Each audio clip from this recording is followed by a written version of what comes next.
बिंदास निर्भीड बिंदास बातम्यांचं निर्भीड व्यासपीठ बिंदास न्यूज. नमस्कार. बिंदास. छत्रपती संभाजीनगर जिल्ह्यातील वैजापूरच्या विधानसभेचा महासंग्राम आपण गेल्या कित्येक दिवसापासून अनुभवतोय आणि याच विधानसभेच्या महासंग्रामामध्ये तिरंगी लढत होत असलेली जी चर्चा आहे त्या चर्चेला आता ठोस स्वरूप प्राप्त होत आहेत. तर या तिरंगी लढतीमध्ये प्राध्यापक रमेश बोरनारे, डॉक्टर दिनेश परदेशी आणि अपक्ष उमेदवार एकनाथराव जाधव.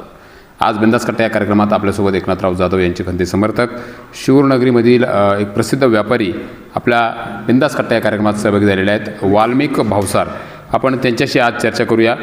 खूप खूप स्वागत तुमचं या कार्यक्रमामध्ये. सगळ्यात पहिला प्रश्न असा आहे की एकनाथराव जाधव ज्या गावखेड्याकडे जात आहेत, गावखेड्याकडचा माणूस गावखेड्याकडे जात आहेत प्रचाराला, तर कशा पद्धतीचा त्यांना प्रतिसाद राहील? यावेळीची निवडणूक त्यांच्यासाठी कशी राहील, काय वाटतं? यावेळेस त्यांचं कसं पूर्ण म्हणजे 5 वर्षापासून तयारी चालू होती सरांची.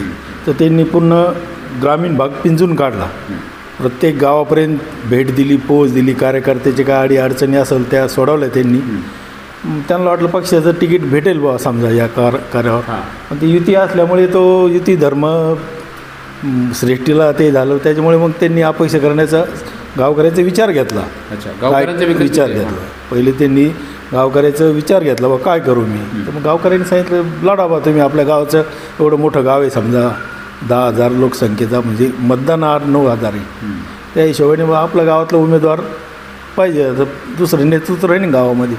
तुमच्या गावामध्ये आदित्य ठाकरेंची सभा झाली डॉक्टर दिनेश परदेशी यांच्या प्रचारार्थ.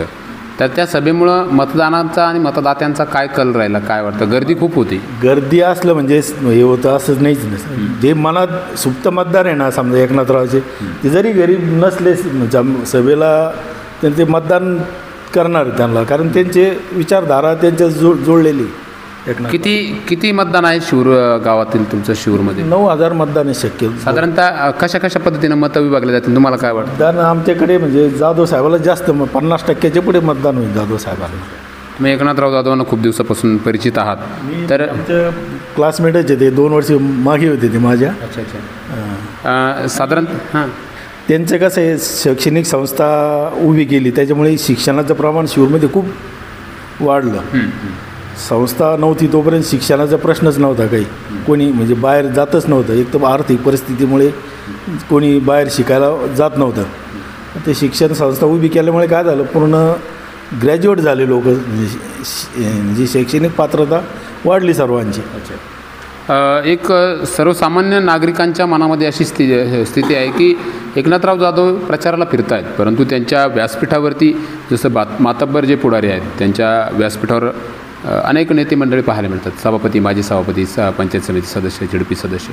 तसं एकनाथरावांच्या व्यासपीठावरती ही सगळी लोकं पाहायला मिळत नाही. काय सांगाल? त्यांचे कार्यकर्ते, त्यांच्याकडे कार्यकर्ते भरपूर आहे. जरी त्यांचे बसले पण कार्यकर्त्याच्या संख्याबळ त्यांच्याकडे जास्त आहे. जरी समजा व्यासपीठावर असलंच पाहिजे म्हणजे असं काही इफेक्ट होतं असं नाही. कार्यकर्त्याची फळी खूप आहे त्यांची. त्यांनी बूथ बांधणे, प्रत्येक वेळेस बूथ प्रमुख, बूथ पूर्ण मिटिंग घेऊन पूर्ण सर्व त्यांनी तयारी अगोदरपासूनच त्यांची होती संपर्कात. शिवूर संस्थांचे ते अध्यक्ष असल्याचे सांगतात प्रत्येक ठिकाणी. त्यामुळं संस्थांच्या अध्यक्षपदाचा त्यांना कितपत फायदा होईल, काय वाटतं? संस्थांचं म्हणजे इतकं त्यांनी छान बांधणी केली. याच्या अगोदर संस्थांचं काही टाळमेळ नव्हता कोणचाच. पण त्यांनी आल्यापासून ते शिस्त लावली एक संस्थांना, व्यवहार सगळे चोख ठेवले. त्याच्यामुळे त्यांनी संस्थांचं मोठं संस्थान आहे आपलं स्वामीचं, त्याच्यामुळे वारकरीचं खूप संपर्क आहे त्यांचा. त्यांचा इफेक्ट तर होणार आहे त्याच्यामुळे त्याच्या मतदानाचा. शेवटी जाता जाता 2 महत्त्वाचे प्रश्न तुमच्यासाठी. त्यातला पहिला असा की 2 मातब्बर आहेत, डॉक्टर दिनेश परदेशी आणि प्राध्यापक रमेश बोरनारे. एकाकडं विधानसभा होती, एकाकडं नगरपालिका होती. एकनाथ जाधवांकडं काय? एकनाथ जाधव आता ते तयारी त्याची चालू आहे ना, आमदार करण्याची तयारी चालू आहे त्यांची. गावकऱ्याचं भरपूर समर्थन आहे त्यांना. आज जरी समजा ते गावात पण असले, आता मोठं गाव असल्यामुळे थोडं छोटं गाव असलं ते की लवकर होती. मोठं गाव आहे पण भरपूर त्यांच्या पाठबळ आहे. आणि त्यांनी जी संस्था उभी केली, माझा अनुभव सांगतो. माझ्या 3 मुली ग्रॅज्युएट आहे, 4 मुलं ग्रॅज्युएट. एक मुलगी UK आहे. आता ही संस्था जर उभी नसतीच माझी मुलगी UK गेलीच नसती ना. आणि एक मुलीचं त्यांनी काम संस्थेमध्ये त्यांच्या एका चिठ्ठीवर झालं बीडला. 2 नंबरची मुलगी ती शिक्षिका आहे त्या संस्थेमध्ये, ती पण आपल्या म्हणजे RSSच्या संपर्कातली संस्था आहे. जाधव साहेब त्यावेळेस अध्यक्ष होते, म्हणजे बहुतेक औरंगाबाद शहराचे अध्यक्ष होते. त्या जिल्ह्याचे त्याला जवळजवळ 11ची गोष्ट असेल ही, 2011. त्यांच्या प्रयत्नामुळे त्यांनी चिठ्ठी दिली पत्की साहेबांना का आमची अशी कन्या आहे, माझ्या मित्राची मुलगी आहे. मग तिनं तिचं म्हणजे बिना डोनेशनचं काम झालं ते. अच्छा, म्हणजे हे योगदान आहेत. शेवटी जाता शेवटचा प्रश्न आहे, एकनाथराव जाधव यांच्या कार्यकर्त्यांमध्ये जी काही मंडळी दिसत आहेत, तर लोकांचा असा आरोप होतो आहे की त्यांच्या ज्या ज्या ठिकाणी सभा होत आहेत एकनाथरावांच्या, त्या सगळ्या सभेला एकच माणसं आहेत असं त्यांचं म्हणणं आहे. तर मग खरी वास्तव काय? कार्यकर्ते सोबत फिरताच ना सर. आता समजा संकेतराव आहे, प्रत्येक गाव त्यांच्यासोबत असताच ना ते. आता ते फक्त ज्या समजा आता बळेगावला गेलो तर तिथलचे लोक राहतील काय, जे सोबतचे तर ते राहणारच ना. नक्की. तुमच्या भागामध्ये, तुमच्या गटामध्ये कुठले महत्त्वाचे प्रश्न आहेत जे एकनाथरावांनी त्या प्रश्नाला हात घातला आणि कुठले महत्त्वाचे प्रश्न प्रलंबित आहेत जे एकनाथराव करते? आमच्याकडे शंकर स्वामीचं तळ्याचं त्यांनी 5 पाटील त्यांचे जे होते ना, त्यांच्या माध्यमात खूप काम झालं तळ्याचं.